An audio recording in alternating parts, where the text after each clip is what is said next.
नमस्कार, बहुत स्वागत है आपका स्वदेश न्यूज में। मैं हूं आपके साथ अंशु शर्मा। आप देख रहे हैं महाराष्ट्र का सत्ता संग्राम। महाराष्ट्र की सियासी लड़ाई आर पार के मूड में अब नजर आ गई है और अब इस लड़ाई में क्या कुछ आगे होने वाला है, इसी पर आज हम बातचीत करेंगे। तो महाराष्ट्र सत्ता का संग्राम क्या है वो हम आपको बताते चले। में एक मीटिंग के दौरान शिवसेना चीफ उद्धव ठाकरे ने कहा कि ठाकरे का नाम लिए बगैर ये लोग नहीं रह सकते हैं। कभी शिवसेना के लिए मरने की बात करते थे, अब पार्टी तोड़ना चाहते हैं। मैंने सीएम हाउस छोड़ा है, मुख्यमंत्री का पद नहीं। जी हां, महाराष्ट्र में महाविकास अघाड़ी सरकार में जारी सियासी घमासान और सत्ता के संग्राम के बीच एक नाथ शिंदे गुट सेना शिवसेना बाला साहब ठाकरे के नाम से एक नई पार्टी लॉन्च करने की तैयारी में है। एक नाथ शिंदे के नेतृत्व में शिवसेना में बगावत कर चुके बागी विधायकों का समूह गुवाहाटी स्थित होटल में ठहरा हुआ है। वहीं मुंबई में मुख्यमंत्री उद्धव ठाकरे ने भी सेना भवन में अहम बैठक बुलाई है। उधर महाराष्ट्र में सियासी उठापटक के बीच पांचवें दिन शिवसेना कार्यकर्ताओं ने एकनाथ शिंदे गुट के विधायक तानाजी सावंत के घर पर तोड़फोड़ की और ये तोड़फोड़ शिवसेना सांसद संजय राउत की चेतावनी के बाद की गई। वहीं एकनाथ शिंदे ने कहा कि विधायकों की सुरक्षा हटा ली गई है, यदि उनके परिवार को कुछ हुआ तो उसके लिए उद्धव और आदित्य जिम्मेदार होंगे। इधर सियासी हंगामे को देखते हुए उद्धव ने हाई लेवल मीटिंग बुलाई। दरअसल गुवाहाटी में बागी विधायकों ने शिवसेना बाला साहब ठाकरे के नाम से नए गुट बनाने की घोषणा की और इस गुट में शिवसेना ने 38 विधायक शामिल कर लिए हैं।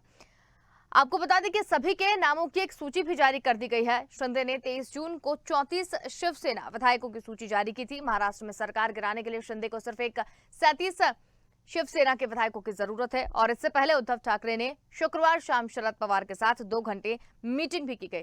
ठाकरे ने कहा कि कुछ दिन पहले जब मुझे बगावत का शक हुआ तो मैंने एकनाथ शिंदे को फोन किया और कहा कि शिवसेना को आगे ले जाने के लिए अपना कर्तव्य निभाओ। ऐसा करना सही नहीं है, लेकिन सियासी महासंग्राम के बीच अब बागी विधायकों पर शिवसेना का उद्धव गुट हमलावर हो गया है। उद्धव समर्थकों ने कुर्ला में शिवसेना के बागी विधायक मंगेश कुंडलाकर के दफ्तर पर कुछ हमला किया। उन्होंने मेन गेट पर तोड़फोड़ की और उनके पोस्टर और नेम प्लेट भी तोड़े गए। वहीं अहमदनगर में भी बागी विधायकों के नेता एकनाथ शिंदे की तस्वीर पर कालिख पोती गई। साकीनाका इलाके में भी बागी विधायक दिलीप लांडे के पोस्टर फाड़े गए और तोड़फोड़ की गई और इस घटना के बाद महाराष्ट्र पुलिस ने पूरे राज्य में हाई अलर्ट जारी कर दिया है। लेकिन सवाल यही है कि अब सारे घटनाक्रम के बाद आगे क्या? अब तक नरम रुख अपना रहे उद्धव ठाकरे ने अब बागी विधायकों पर सख्ती दिखानी शुरू कर दी है। उद्धव गुट ने शुक्रवार तक 16 विधायकों को अयोग्य ठहराने की चिट्ठी विधानसभा के डिप्टी स्पीकर नरहरि झिरवाल को भेजी है। शिवसेना की लीगल टीम भी विधानसभा पहुंची और सरकार ने एजी को भी तलब कर लिया है। तो ये इसी घटनाक्रम पर आज हम बातचीत करेंगे। तो महाराष्ट्र में सत्ता का संग्राम क्या है, बाला साहब ठाकरे के नाम पर ये जो नई लड़ाई है, इसी पर हम बातचीत करेंगे। बातचीत के लिए हमारे साथ 3 मेहमान यहाँ पर मौजूद है, जिसमें केसी जैन नेता बीजेपी से हमारे साथ में है और इसके साथ ही शिवसेना नेता संजय द्विवेदी हमारे साथ में है और एनसीपी नेता ब्रजमोहन श्रीवास्तव हमारे साथ में। आप तीनों का ही बहुत स्वागत है। सबसे पहले मेरा सवाल संजय द्विवेदी जी आपसे ही है। शिवसेना में इतना उलटफेर देखने को मिल रहा है और बागी विधायक भी देखने को मिल रहे हैं, तो ये जो सारी चीजें हुई है, कहाँ से इसकी शुरुआत हुई? भारतीय राजनीति में अब समय बदल गया है। अब ऐसे ऐसे लोग आ गए हैं, पहले कभी आपने नहीं देखा होगा, तो पिछले 8 सालों में चल रहा है। जहाँ भारतीय जनता पार्टी सरकार नहीं है, उसको गिराने की प्रक्रिया चलाई जा रही। जैसे मध्य प्रदेश हुआ, कर्नाटक हुआ, उत्तराखंड हुआ, मणिपुर हुआ, कर्नाटक हुआ, राजस्थान में भी कोशिश की गई, सफल नहीं हुए। तो इससे पहले कभी ये नहीं होता था। मैंने अपने लाइफ में कभी देखा। मेरी भी राजनीति करते हुए 30-35 साल उम्र हो गई है, लेकिन जो भारतीय जनता पार्टी जब से सरकार में, केंद्र सरकार में आई है, अटल बिहारी वाजपेयी ने वो मौका था कि वो 4 सांसद तोड़ के सरकार बना लेते, लेकिन उन्होंने भी ऐसा नहीं किया। तो जो आज की डेट में हमारे काम कर रही है भारतीय जनता पार्टी, उसका एक सूत्री कार्यक्रम है कि इस देश को ईस्ट इंडिया कंपनी बना दो और अडानी को पहले नंबर का विश्व धना नेता आदमी बना दो, या जो उनके आदमी है उसको ढलान बना दीजिए। तो जो ये सब दुर्भाग्यपूर्ण है। माननीय प्रधानमंत्री जी ने संविधान की शपथ खाई, संविधान की शपथ खाई, दंडवत प्रणाम किया। तो मुझे बड़ी खुशी उस दिन की, भाई देखिए, एक प्रधानमंत्री ऐसा आया देश में जो कम से कम दंडवत प्रणाम संसद भवन के अंदर कर रहा है। लेकिन जब धीरे धीरे देखने जो आया है, तो ये चीज देखने में आ रही है, ये बड़ी गलत है। ठीक है, हमारा झगड़ा है, लड़ाई है, मध्य प्रदेश में लड़ाई है, कुछ भी है, कहीं भी लड़ाई है, तो भाई आप लड़ाई को क्यों, और लड़ाई करवाने के क्यों उतावले रहते हैं? आप देखिए पिछले 2.5-3 साल से भारतीय जनता पार्टी महाराष्ट्र में सरकार गिराने के लिए कितनी कोशिश कर रही है। पहली बार कोशिश की 80 घंटे में माननीय देवेंद्र फडणवीस बन गए, आपके मुख्यमंत्री बन गए, और 80 घंटे में उनको इस्तीफा देना पड़ा। ठीक है, मतलब ये जो आपके कहने का मतलब ये जो सारी चीजें हो रही हैं ये बीजेपी के कारण हो रही है। बीजेपी अपनी देखिए 300 करोड़ रुपए जो है एक बार शिंदे के पास कहाँ से आया? चलिए ठीक है, तो ठीक है केसी जैन जी, आरोप सीधे सीधे बीजेपी पर लगे। ठीक है सर, ठीक है ठीक है केसी जैन जी, आरोप सीधे सीधे बीजेपी पर लगाए जा रहे हैं कि अब सरकार बनाने के लिए बीजेपी इस तरीके की चीजें कर रही है, और इन्होंने उदाहरण भी दिए हैं जिसमें आप महाराष्ट्र की तो ये बात कर ही रहे हैं, इसके साथ ही मध्य प्रदेश का भी उदाहरण दिया, और जहां पर भी बीजेपी इस तरीके की चीजें जो है वो यहाँ पर करती हुई नजर आई थी। तो आप क्या कहना चाहेंगे? देखिए ठीकरा तो फोड़ना ही था भारतीय जनता पार्टी को। तो ऐसा क्यों सर? जो है शिवसेना को मैं बता रहा हूँ कि देखिए उसका कारण ये है कि उनसे अपना घर संभाले नहीं संभल रहा है। तो ये एकनाथ शिंदे जी के साथ में जो विधायक गए, और आज तो स्वयं उद्धव ठाकरे जी ने ये बात कही कि 2 महीने पहले हमको इसकी सुगबुगाहट मिली थी। तो 2 महीने पहले जब उनको सुगबुगाहट मिली थी, चलिए अगर एकनाथ शिंदे जी स्वयं पार्टी छोड़ देते या बगावत कर देते ठीक था, लेकिन अगर उनके साथ आज 40-50 विधायक हैं, जो निर्दलीय विधायक है वो भी उनके साथ में है, और आप केवल और केवल तानाशाही रवैया चलाना चाहते हैं। देखिए इसी तरीके से उत्तर प्रदेश में समाजवादी पार्टी टूटी तो उनकी सरकार नहीं थी। चलिए आपकी सरकार है तो आपको लग रहा है सरकार टूट रही है इसलिए लग रहा है, लेकिन पार्टियां भी टूटी हैं।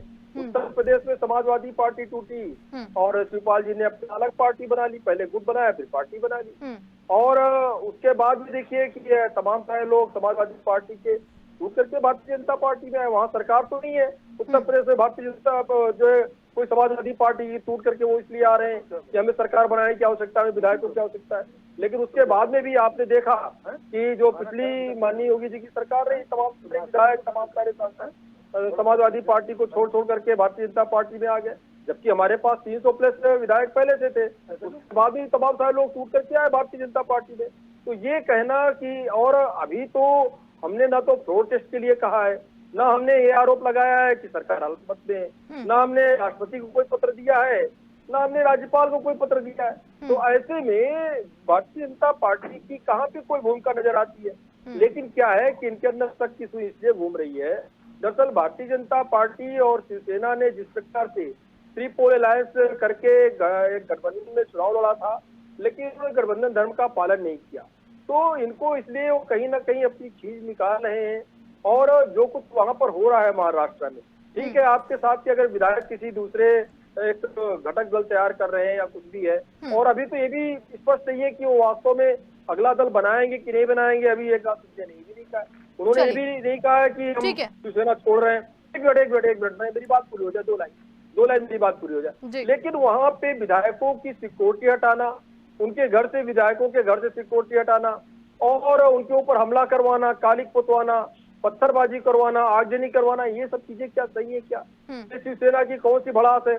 वो अपने ही लोगों के ऊपर अगर इस तरीके का अत्याचार करेंगे तो उद्धव जी के साथ में या शिवसेना के साथ में कौन रहना चाहेगा?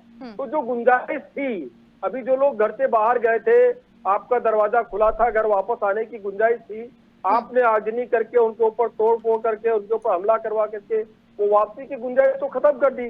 गुंजाइश तो सारी आप स्वयं खत्म करते चले जा रहे हैं और आरोप लगा रहे हैं आप भारतीय जनता पार्टी के ऊपर। ये कहाँ तक सही है? ठीक है, एनसीपी नेता ब्रजमोहन श्रीवास्तव जी हमारे साथ में। ब्रजमोहन जी, आपका क्या कहना है इस पूरे मुद्दे को लेकर? मुद्दा तो बहुत ही स्पष्ट है।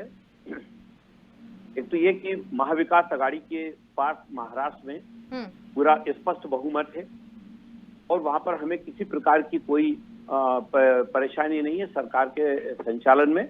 महाराष्ट्र की हमारी महाविकास अघाड़ी सरकार बेहतर तरीके से जनहित के सारे काम कर रही है, कहीं किसी प्रकार का कोई मुद्दा है ही नहीं। जहां तक बात विधायकों से सिक्योरिटी वापस लेने की, तो ये एक लंबी प्रक्रिया होती है।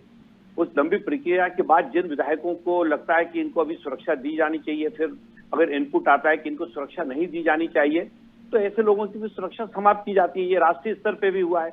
आदरणीय अमित शाह साहब के मंत्रालय ने हिंदुस्तान के लगभग करीब अभी तक 1000 से ज्यादा लोगों की सुरक्षाएं वापस ली है। अभी आपने देखा होगा पंजाब में आप पार्टी ने लोगों की सुरक्षाएं वापस ली है। तो ये एक रिव्यू चलता रहता है। इस रिव्यू के तहत जिनको सुरक्षा दी जानी चाहिए उनको सुरक्षा दी जाती है, और जिनकी अब उपयोगिता समाप्त हो गई उनसे सुरक्षा वापस ले ली जाती है। तो उसको किसी और नजरिए से देखना ठीक नहीं है।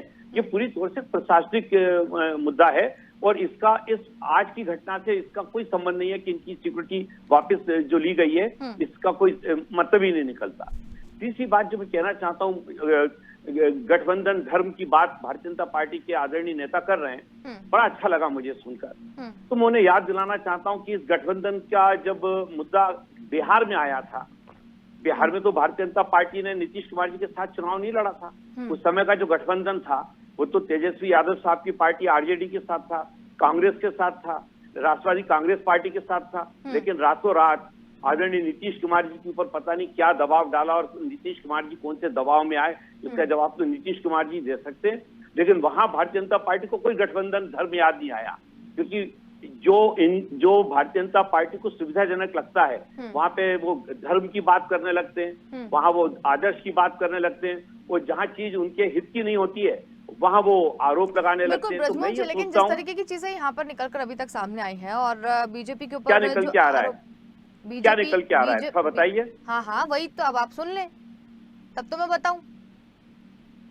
बीजेपी के ऊपर जिस तरीके के आरोप जो हैं वो लग रहे हैं कि बीजेपी के कारण ही ये जो चीजें निकलकर सामने आई हैं, और उस पर भी यहाँ पर कहीं ना कहीं सफाई दी है, आपने वो भी सुना होगा। तो इस पर आप क्या कहेंगे? देखिए कि शक की सुई भारतीय जनता पार्टी की तरफ जाती है इस पूरे मामले में। शक की सुई हो सकता है गलत भी हो, इसलिए कि जो ये आदरणीय विधायक गण हैं ये सबसे पहले गुजरात गए। गुजरात में चूंकि भारतीय जनता पार्टी की सरकार है तो ये इसका इंटरप्रिटेशन बहुत आसानी से किया जा सकता है। और मैं सोचता हूँ भारत में अगर किसी एक गैर राजनीतिक व्यक्ति से भी अगर अपन पूछेंगे कि आपको इसके पीछे क्या लगता है, तो वो कहेगा साहब लगता भारतीय जनता पार्टी इस पूरे मामले के पीछे। वहां से उठकर सारे लोग कहाँ गए? असम। असम में भी भारतीय जनता पार्टी का शासन है। तो ये कहना गलत नहीं है कि इसके पीछे कहीं ना कहीं भारतीय जनता पार्टी का हाथ हो सकता है। और जिस प्रकार से असम में आप देखिए कि वहाँ के जो आदरणीय मुख्यमंत्री हैं जो कि खुद ही कांग्रेस पार्टी छोड़ के भागे थे, और जिनके ऊपर सीबीआई की जांच का तलवार लटकी हुई थी, और उन्होंने घबराहट में आके भारतीय जनता पार्टी को ज्वाइन किया, ये भी पूरे देश को मालूम है। तो वो वहां पर उसकी अगवानी कर रहे हैं। उन्होंने वहां पे 100 कमरों का एक होटल पूरी तौर से बुक किया, जिसपे करोड़ों रुपए का खर्चा आ रहा है प्रतिदिन का। तो ये सारे पैसे कौन खर्च कर रहा है? निश्चित रूप से ये रूलिंग पार्टी के अलावा किसकी हिम्मत है? और रूलिंग पार्टी हिंदुस्तान में किसकी है सबों को मालूम है। असम में रूलिंग पार्टी किसकी है सबों को मालूम है, और गुजरात में रूलिंग पार्टी किसकी है सबों को मालूम है। तो ये शक की सुई जो है इसके पीछे मूलभूत कोई आधार भी है। इसलिए ऐसा लगता है कि इसमें कहीं ना कहीं भारतीय जनता पार्टी के नेताओं का अप्रत्यक्ष रूप से सहयोग मिल रहा है, और वो इस पूरे खेल के पीछे कहीं ना कहीं है। ये बात भी सच है कि ये जो टूट हुई है या ये जो नाराजगी पैदा हुई है ये शिवसेना के भीतर हुई है। इस बात से कोई इनकार नहीं कर सकता। लेकिन हवा देने वाला कौन है ये भी तो देखना पड़ता है ना राजनीति में। या फिर हवा कौन दे रहा है इस मामले को? ये अचानक इनके मन में इतना प्रबल विरोध करने की इच्छा क्यों जाग गई? तो कोई ना कोई तो पीछे है। तो इसलिए ऐसा मेरा कहना है कि इसके पीछे कहीं ना कहीं भारतीय जनता पार्टी है। और जब वो गठबंधन धर्म की बात करती है तो उसको थोड़ा एक बार अपनी तरफ भी देख लेना चाहिए कि उन्होंने कितनी बार गठबंधन धर्म का पालन किया है। बिल्कुल। संजय द्विवेदी जी, यहाँ पर आपकी बात तो सुनी थी, और बीजेपी को लेकर भी बहुत सारी बातें जो है वो निकलकर सामने आई हैं, लेकिन अब आगे क्या? पार्टी अब आगे क्या जो है वो कदम उठाती हुई दिख रही है? देखिए, मैं एक चीज क्लियर बता दूं आपको। शिवसेना के राष्ट्रीय प्रमुख हमारे हैं उद्धव साहब ठाकरे हैं, शिवसैनिक और हिंदुस्तान का शिवसैनिक। मैं महाराष्ट्र की बात नहीं कर रहा हूँ। वो उद्धव ठाकरे में अपना समर्थन व्यक्त करता है और उसके अंदर उनको विश्वास है। अब दूसरी बात, आप जो कह रही हमारा अगला कदम कोई कदम नहीं है। हमारा अगला कदम है सरकार समाज की सेवा करना, महाराष्ट्र की जनता की सेवा करने के लिए हम गद्दी पे बैठे हैं। हम नोक झोंक में नहीं बैठे हैं। तो ठीक है, जो अपना चलता रहेगा। सरकार जो है अपना काम करेगी। जनता की जो जरूरतें हैं उसको पूरा करने का हम लोग करेंगे, ये निश्चित है। सरकार ये भी तो कहा जा रहा है ना कि उद्धव सरकार बचेगी कि नहीं बचेगी, क्योंकि एकनाथ शिंदे तो साफ तौर पर कहते हुए नजर आ रहे हैं कि उद्धव सरकार में अल्पमत है, हमारे विधायकों को डराने की कोशिश की जा रही है। बीजेपी के प्रवक्ता जी कह रहे थे, देखिए यहाँ पे दूसरा फंसा हुआ, आप समझिए मेरी बात। यहाँ मध्य प्रदेश वाला पेज नहीं है। यहाँ पे पेज जो है मध्य प्रदेश का नहीं है। यहाँ पेच है दूसरा। पेच समझ लीजिए क्या पेच है। पेच ये है कि मध्य प्रदेश में इस्तीफा देकर सरकार बन सकती थी, लेकिन राजस्थान और आपके महाराष्ट्र में इस्तीफा देकर सरकार नहीं बन सकती है। अगर इस्तीफा दिला भी देंगे 30 आदमी को, तब भी मेरे पास 139 बचेंगे और 287 में 30 घटा दीजिए, 257, 258, 258 को आधा कर दीजिए, तब भी तुम्हारी सरकार बन रही है। तो ये काम ये नहीं करे। दल बदल कानून के अंतर्गत एक बात साफ है, बिल्कुल स्पष्ट कि वो 2/3 मेजॉरिटी लेके बनाएंगे सरकार, तो उनमें किसी को समर्थन नहीं देंगे, वो खुद बनेंगे। आप इस समय नीरज चंद्रशेखर जी खुद बने थे और कांग्रेस ने बाहर से उनको समर्थन दिया था। तो पार्टी तोड़ेंगे अगर ये, तो एकनाथ शिंदे को, बीजेपी को मुख्यमंत्री बनना पड़ेगा और देवेंद्र फडणवीस जो हमारे जो है वो इस चीज सहन नहीं कर पाएंगे। सबसे बड़ी बात ये देखिए, सबसे बड़ी बात ये वो सहन नहीं कर पाएंगे। तो जो बीजेपी का आप लोग देख रहे हैं इस समय कि बीजेपी शांत है, तो शांत नहीं है। वो गलत ये लगा रही, क्या करना है वो मामला गलत हो गया ना। उन्होंने जल्दबाजी कर दी, उनको 3 2.5 2 साल इंतजार करना चाहिए था। चुनाव होते, वो जीत जाते, वो सरकार बना लेते अपनी। हम जीतेंगे, हम सरकार बना लेंगे। भाई यहाँ तो नंबर गेम है ना, यहाँ कोई युद्ध वाले तो नहीं। जैसे राजा महाराजा होते थे, खाना जीतना है, किला वाले युद्ध करो, युद्ध किया और जीत गए, राजा बन गए, वो उसको भगा दिया। यहाँ तो वोट पड़ते हैं, वोट की राजनीति है ना यहाँ पे, यहाँ वो राजनीति नहीं है ना मैडम। जी जी देखिए अंशु जी, हमारे संजय जी शिवसेना के साथी 2 तरीके की बातें कर।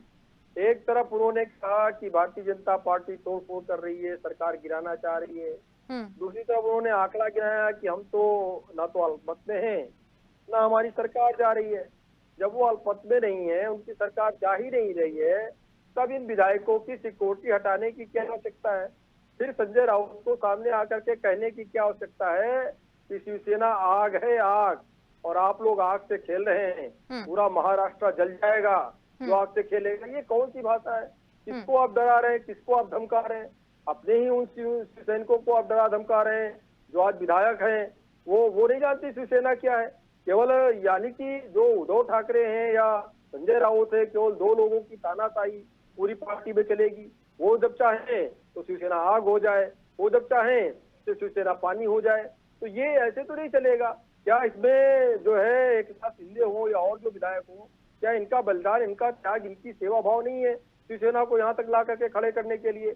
और एक तरफ उद्धव ठाकरे जी के जो बयान आते हैं वो अलग आते हैं कि हम शिव सैनिकों के लिए कुछ भी कर सकते हैं, हम पार्टी त्याग, हम पद का त्याग कर सकते हैं, कोई और बनना चाहे बन सकता है। दूसरी तरफ ऐसे बयान आते हैं जो है संजय राउत के कि नहीं शिवसेना तो आग है और पूरे महाराष्ट्र को जला देंगे। और उसके बाद में तस्वीरें कैसी आती हैं कि हमला होने लगते हैं, उन विधायकों के घर पे हमला होने लगते हैं। चलिए बृजराज जी ने, बृजमोहन जी ने एक बात कही कि चलिए एक प्रक्रिया है, सिक्योरिटी हमने हटा ली। अच्छा, क्या सिक्योरिटी हटा ली? इसी टाइम पे आपको सिक्योरिटी हटाई थी, वो भी चलिए ठीक है। और सिर्फ सिक्योरिटी किसकी हटाई? चिट करके और उन विधायकों की जो आपसे बगावत कर रहे हैं, चलिए वो भी ठीक है। लेकिन ये कौन सा संविधान है, ये कौन सा विधान है कि सिक्योरिटी हटाने के बाद उनके ऊपर शिवसैनिक हमला करेंगे? ये कौन सा विधान, ये कौन सी संवैधानिक प्रक्रिया है? ये कौन सी संवैधानिक प्रक्रिया है कि उनके पोस्टरों पे, एकनाथ शिंदे के पोस्टरों पे काली पोती जाएगी? ये कौन संवैधानिक प्रक्रिया है? उनके घर से कोई निकलेगा, उन विधायक घर से उनके ऊपर हमला होगा, उनकी पकड़ धकड़ शुरू हो जाएगी। ये कौन संवैधानिक प्रक्रिया है?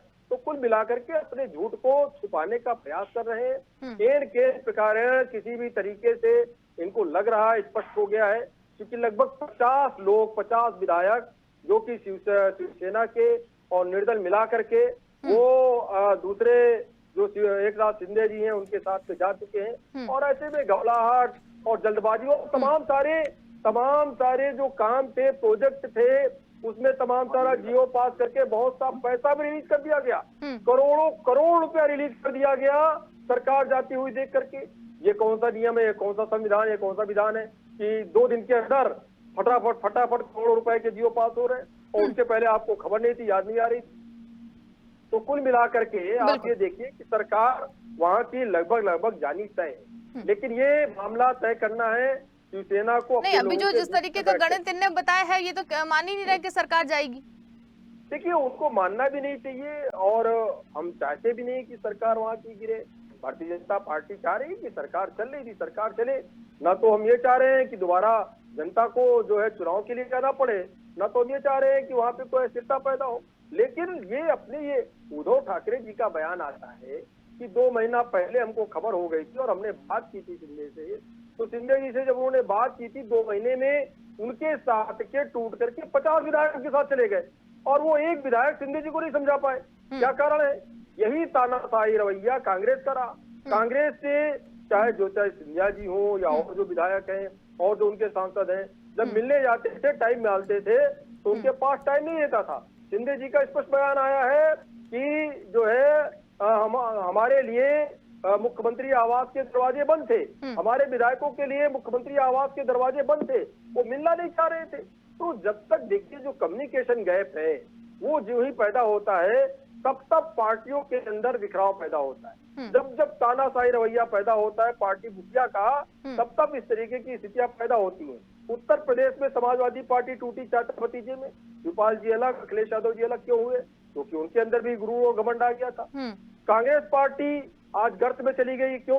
क्योंकि कांग्रेस पार्टी के राहुल गांधी जी अपने आप को प्रधानमंत्री लगातार समझ रहे हैं, ना होते हुए भी, और उनको लगता है कि पूरे देश की, पूरे प्रदेश की सब जगहों की सरकारें हम ही चला रहे हैं और हम जो चाहेंगे वो होगा।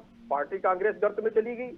आप देखिए 5 राज्यों में चुनाव हुआ, दोनों पे आउट हो गए। उत्तर प्रदेश में और कई राज्यों में तो उनका खाता तक नहीं खुलता है, एक आध सीट कहीं पे ला पाते हैं जो है 400 प्लस सीटों में से। तो ये सब स्थितियां क्यों पैदा हुई? उससे बुरी स्थिति आज जो है शिवसेना की महाराष्ट्र में है। ये कितनी बड़ी बड़ी बातें हो रही हैं। आज शिवसेना को 16 विधायकों को उनकी जो विधानसभा सदस्यता है उसको निरस्त करने के नोटिस दे रहे, अपने डिप्टी स्पीकर का वहां पे उपयोग कर रहे हैं। तो ये सारी चीजें कहाँ से हो रही है, क्यों हो रही हैं? तो कुल मिलाकर के आधी चीजें छुपा रहे हैं, आधी क्या 90% चीजें छुपा रहे हैं, 10% वो चीजें बता रहे हैं, बताने की कोशिश शिवसैनिक और उनके घटक दल कर रहे हैं। तो उनके पक्ष में 90% जो नेगेटिव है उसको बता रहे हैं। ठीक है, हमारे पास समय की भी कमी है। आप तीनों ने हमें समय दिया और इस पूरी चर्चा में शामिल हुए उसके लिए बहुत धन्यवाद। तो महाराष्ट्र की सियासी लड़ाई अब आर पार के मूड में नजर आ रही है। मातोश्री में एक मीटिंग के दौरान शिवसेना चीफ उद्धव ठाकरे ने कहा कि ठाकरे का नाम लिए बगैर ये लोग नहीं रह सकते। कभी शिवसेना के लिए मरने की बात करते थे, अब पार्टी तोड़ना चाहते हैं। तो साफ तौर पर महाराष्ट्र का सत्ता संग्राम कहां तक जाएगा, अब आगे क्या होगा, पार्टी बचेगी? क्योंकि सीधे सीधे शिवसेना का ये कहना है कि पार्टी अल्पमत में नहीं है, लेकिन अगर इस पूरे गणित को देखा जाए तो पार्टी अल्पमत में है। अब सरकार किस तरीके से बचेगी, क्या ये प्रयास करता है, ये तो फिलहाल आने वाला वक्त ही बताएगा। फिलहाल इतना ही। देखते रहिए स्वदेश न्यूज़, क्योंकि सबसे पहले देश।